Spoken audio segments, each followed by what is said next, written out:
আচ্ছা, আপনারা বলুন তো, আপনারা কি কখনো শুনেছেন বিড়ালের নাম ইঁদুর রাখতে?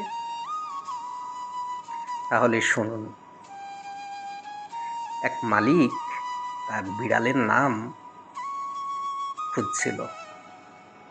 অনেক খোঁজাখুঁজির পরে একটা নাম রাখলো। তার বিড়ালের নামটা রাখলো বাঘা। তো একজন এসে দেখলো যে মালিক তার বিড়ালকে ডাকছে বাঘা বলে। তখন সে ব্যক্তি বলল, আরে আপনি আপনার বিড়ালের নাম বাঘা রেখেছেন, কিন্তু আমার তো মনে হয় বাঘের চাইতে ড্রাগনই বেশি শক্তিশালী। বরঞ্চ আপনি আপনার বিড়ালের নাম ড্রাগন রাখেন। তখন ওই মালিক তার বিড়ালের নাম রাখলো ড্রাগন। মালিক বিড়ালটাকে বাহিরে নিয়ে গেছে। বাইরে নিয়ে গিয়ে যখন ড্রাগন বলে ডাকছে, তখন আর একজন ব্যক্তি বলল, আরে মশাই, আপনার বিড়ালের নাম আবার ড্রাগন রেখেছেন কেন? তখন মালিক বলল, ড্রাগন অনেক শক্তিশালী, তাই আমার বিড়ালের নাম আমি ড্রাগন রেখেছি। তখন ওই ব্যক্তি বলল, আরে ভাই, ড্রাগন তো আকাশে উড়ে বেড়াই, আর উড়তে হলে তো প্রয়োজন বাতাসের। তাহলে ড্রাগনের চাইতে তো বাতাসই শক্তিশালী। আপনি নাম পরিবর্তন করে বাতাস রাখতে পারেন। তখন ওই মালিক বিড়ালের নাম আবার পরিবর্তন করে বাতাস রাখলো। অনেকদিন পর আর একজনের সঙ্গে দেখা। দেখলো যে তার বিড়ালকে বাতাস বলে ডাকছে।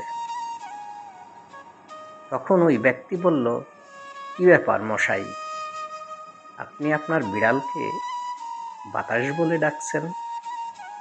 বলল, হ্যাঁ, আমার বিড়ালের নাম বাতাস, কারণ বাতাস অনেক শক্তিশালী। তখন ওই ব্যক্তি বলল, আরে বাতাসের চাইতেও তো শক্তিশালী জিনিস আছে, সেটা হচ্ছে দেওয়াল, যাকে ভেদ করে বাতাস কখনো যেতে পারে না। বরঞ্চ আপনি আপনার বিড়ালের নাম দেওয়াল রাখুন।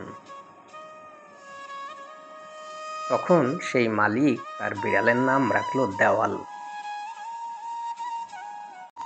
অনেকদিন চলল এইভাবেই। বাড়িতে একজন গেস্ট এসেছে। সে যখন শুনল যে বিড়ালটাকে দেওয়াল বলে ডাকছে, তখন জিজ্ঞাসা করলো, আপনার এই বিড়ালের নাম কি দেওয়াল? বলল, হ্যাঁ। বলল, দেওয়াল কেন নাম রেখেছেন? বলল, দেওয়াল সবচাইতে শক্তিশালী, সেই জন্য এর নাম দেওয়াল রেখেছি, কারণ আমার বিড়ালটা অনেক শক্তিশালী। তখন ওই ব্যক্তি বলল, ওই দেওয়াল ফুটো করতে পারে তো একজন, তাহলে দেওয়ালের চাইতে যে দেওয়াল ফুটো করতে পারে সেই তো শক্তিশালী, তাই না? তখন ওই মালিক বলল, দেওয়াল ফুটো করতে পারে কে? বলল, ইঁদুর। বলল, তাহলে তো দেওয়ালের চাইতে ইঁদুরই শক্তিশালী। তাহলে আজ থেকে এই বিড়ালের নাম রাখি ইঁদুর। সেই থেকে ওই বিড়ালের নাম হলো ইঁদুর। কি বুঝলেন?